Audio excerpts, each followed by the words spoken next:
Welcome to our channel. Today we how to reset your account information with Walmart step by step clearly. To reset your account information with Walmart, start by opening a web browser on your device. Go to the Walmart website by typing www.walmart.com in the address bar. Once the home page loads, locate the account icon in the top right corner. Click on the account icon to access the sign-in section. If you cannot remember your login details, click on the Forgot Password link. You will be redirected to a new page to enter your email address associated with your Walmart account.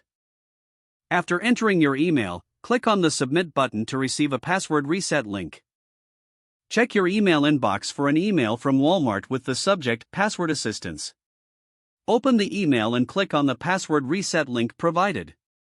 This link will take you to a page where you can create a new password. Enter your new password in the designated field, ensuring it meets all the necessary requirements. Confirm your new password by typing it again in the next field. Once both fields are filled out, click on the Submit button to save your new password. You will receive a confirmation that your password has been successfully reset. Now, return to the Walmart homepage and click on the account icon again. Enter your email address and new password to log into your account.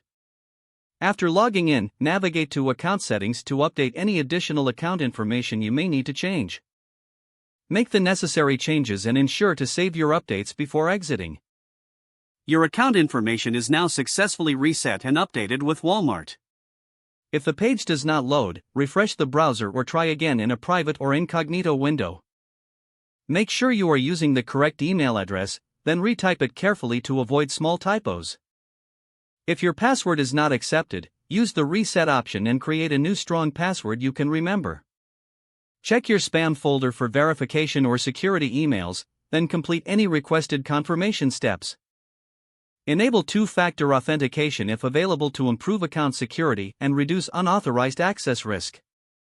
After signing in, review your profile details so your contact information and settings are accurate and current. If you see an error message, note it down and try again after restarting your device and internet connection. Log out when you finish, especially on shared devices, to keep your account and payment information secure. If the page does not load, refresh the browser or try again in a private or incognito window. Make sure you are using the correct email address, then retype it carefully to avoid small typos. Don't forget to like this video and subscribe to our channel for more step-by-step tech guides.